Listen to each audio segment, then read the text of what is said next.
Bismillah ar-Rahman ar-Rahim. Assalamu alaikum wa rahmatullahi wa barakatuh. How are you, my students? I hope that you're happy and healthy and ready for today's lesson, which is the continuing for the expansion units from 1 to 4, reading pages 68 and 69. So you can tell from this picture that we will be reading about colors. Of course, every one of us has his own favorite color and the least favorite color. So what's your favorite color and why? What's your favorite color and why? For example, my favorite color is maybe either black or white because it goes with everything that I try to wear. If I wear a black shirt, it goes with every other color for the pants that I wear, and also same with the white. So what's your favorite color? Try to think about this. Then try to answer the question, why? Why is this your favorite color? If you choose either red, green, or blue, orange, etc. So try to think, why is this color your favorite color? So what color is the room you are in now? How does the color make you feel? So you're sitting in your room now. Look at the walls, look at the furniture. What color is the room you are in? What color are the walls, are the furniture, the carpet? And how does this color make you feel? How does this color make you feel? When you look at this color, there's a feeling inside you. How do you feel about this color? The second question, have you ever painted a room? If so, what color did you choose and why? Have you ever painted your room? And if so, what color did you choose and why? Or if you are planning to paint your room, which color would you choose and why is that? For me, I prefer bright colors for my room to make the room brighter, either the bright blue or maybe bright green, just to make the room much more brighter than the usual. So try to think of the color that you want to paint your room with. So the psychology of color. This is the title of the article we're going to read just about now. The psychology of color. Of course, there is a whole science about colors and how do people react to colors. So there's a whole psychology about colors. So, for example, the question that I just asked you, which color would you paint your room with? There are specialists that choose for you because they are specialists, as I said, to choose the perfect color for you. So it's not an easy matter. The psychology of color. This is the article we're going to listen now. Let's listen to it together. I want you to imagine yourself in a room painted a light blue color. Now, imagine yourself in a vibrant red room. Do you think you would feel differently in each of these rooms? If you are like most people, you would feel calmer in the blue room and more energized in the red room. Why is this? Psychological studies have found that different colors can have different effects on mood and behavior. People have a tendency to associate colors with where these colors appear in nature. So, for example, without realizing it, we associate soft shades of blue with the sky and sea. These associations make blue a calming color for most people. Asuka Obata runs a spa in Kyoto, Japan. All the walls of the salon are blue. Obata says, it is essential that we create a sense of peace and tranquility. The color blue helps us achieve this. Red, however, is associated with fire and blood. So red is also associated with danger and vitality. The color red has even been shown to raise blood pressure. Adrian Vilas of Córdoba, Argentina, painted his office red. He says, I like being surrounded by a color that gives me energy and inspiration. On the other hand, have you ever wondered why traffic lights and stop signs utilize the color red? To warn of danger, of course. So here he says, I want you to imagine yourself in a room painted in a light blue color. Now imagine yourself in a vibrant red room. So when you're sitting in a blue room, a bright blue room or a red room, of course you will feel differently. The mood will change. If you are like most people, you would feel here, he says, calmer in the blue room and more energized in the red room, because the blue color makes you much calmer, unlike the red color, which gives you more energy. Why is this? Psychological studies have found that different colors can have different effects on mood. So colors actually can affect your mood. For example, here he says people have the tendency to associate colors with where these colors appear in nature. Of course, we associate colors to nature. When you think the word nature, immediately you think of the color blue or green. Blue or green, blue as in the sky, green as in the trees. So when I say the word nature, immediately you think of the color green. So for example, without realizing it, we associate soft shades of blue with sky and the sea. So we associate blue with the skies and also the sea. Here the spa, the Asuka Obata runs spa in Kyoto, Japan. They chose this for their salon, the color blue, because you want to relax in there, which is why they chose the color blue. Unlike here, the color red, however, it's associated with fire and blood. That's why the red color attracts your attention.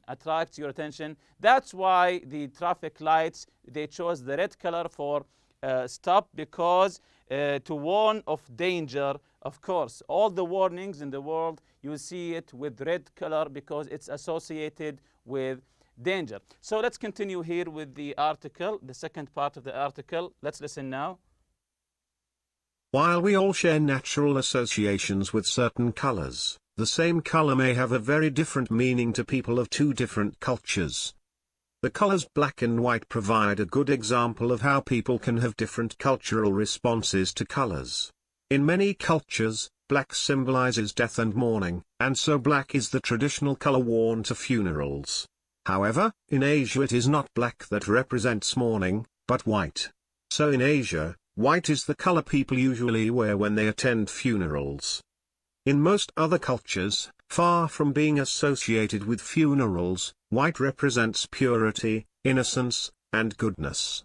For this reason, white is traditionally worn by brides in these cultures. However, in China, since white is the color of mourning, it is important that a bride not wear white. Instead, the traditional color worn by a bride in China is red. In Chinese culture, red represents happiness and good luck, and so Chinese celebrations are full of red. During the Chinese New Year, people prefer wearing red to any other color, and older family members give money in red envelopes to younger members of the family. So here in this article, they're talking about the white and black colors. When people go to funerals, they wear the black color to show their sadness. This is unlike in Asian cultures where they wear the white color for the funerals. Here they say black symbolizes death and mourning. That's why most cultures in the world, when they go to funerals, they wear the black color. Unlike in Asia, it is not black that represents mourning. It is white is the color people usually to wear when they attend funerals. In most other cultures, far from being associated with funerals, white represents purity, innocence, and goodness. When you think the color white, you instantly think with purity and goodness. You think positive thoughts. For this reason, white is traditionally worn by brides. That's why brides usually wear the color white, because it represents goodness and purity. In those cultures, however, in China, since white is the color of mourning and funerals, it is important that the bride don't wear white. Instead, the traditional color worn by a bride in China is red. So, because in Asia, especially in China, they wear white to funerals. In the wedding, the bride wears red. In Chinese culture, red represents happiness and good luck. Red represents happiness and good luck. And so Chinese celebrations are full of red during the Chinese New Year. People prefer wearing red to any other color, and older family members give money in red envelopes to younger members of the family. Also, the Chinese flag is in the color red. So in China, it's different there. The white is for the funerals. The red is the red color represents the happiness. In their happy meetings, they give each other money in red envelopes. Let's continue with this article, the last part of the article. Clearly, the way we respond to color is a complicated business. You may think you are choosing a red shirt just because you like the color. But the truth is, you are probably responding to it based on what your brain, the environment, and your culture tell you about the color. So here, this is the conclusion.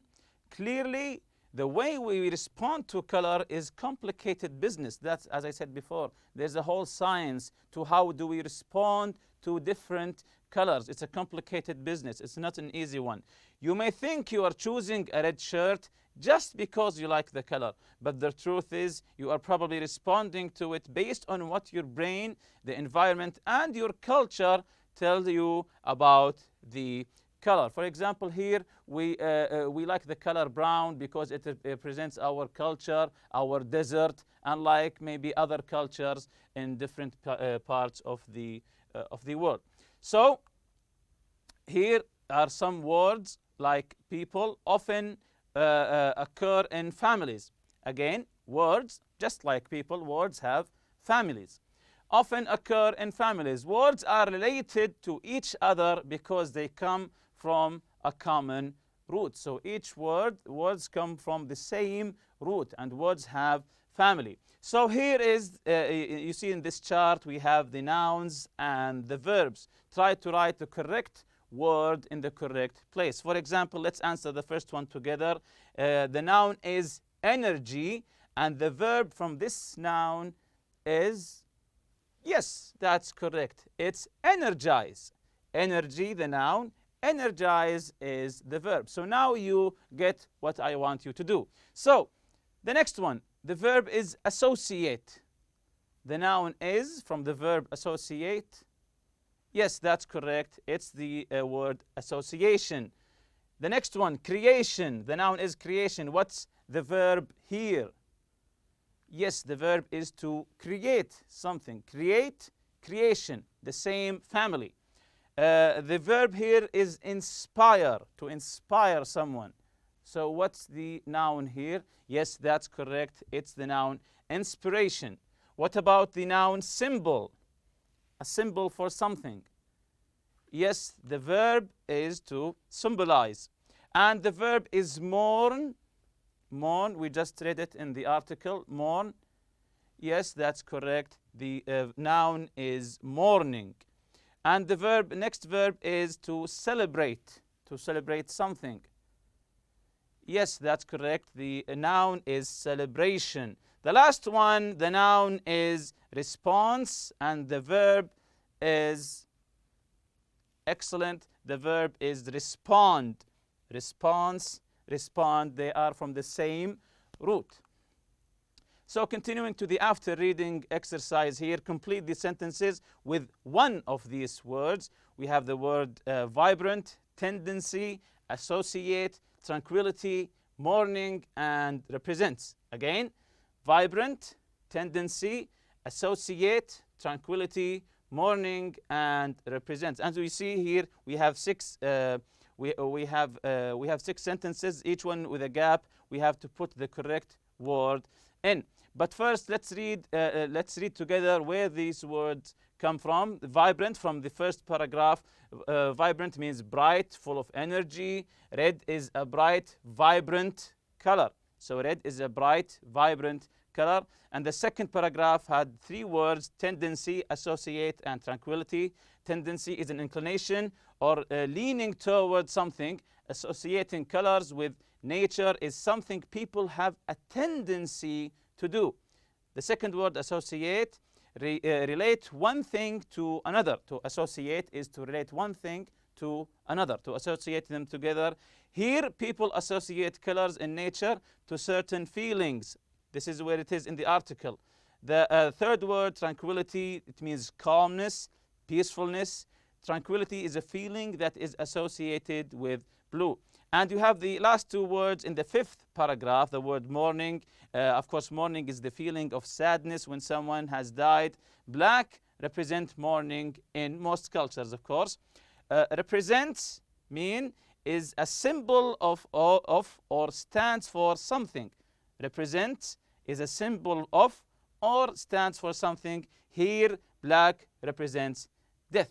So these are the meanings of the words and where they came from in the article. So the first one, the dove, peace to many people. The dove, peace to many people. Yes, the dove represents peace to many people. It's a symbol for peace. She was in after her friend died. After her friend died, yes, that's correct. She was in mourning after her friend died. She has to talk too loudly when she's on her cell phone. Excellent. She has a tendency to talk too loudly when she's on her cell phone. Number 4, the colors in this painting are so that it hurts my eyes. Yes, so vibrant, so bright that it hurts my eyes. I love the park in the early morning. Yes, I love the tranquility of the park in the early morning. The last one, number 6, after a while, the students learn to Wednesday with exams. Yes, to associate Wednesday with exams. So here after reading the B exercise, answer the questions.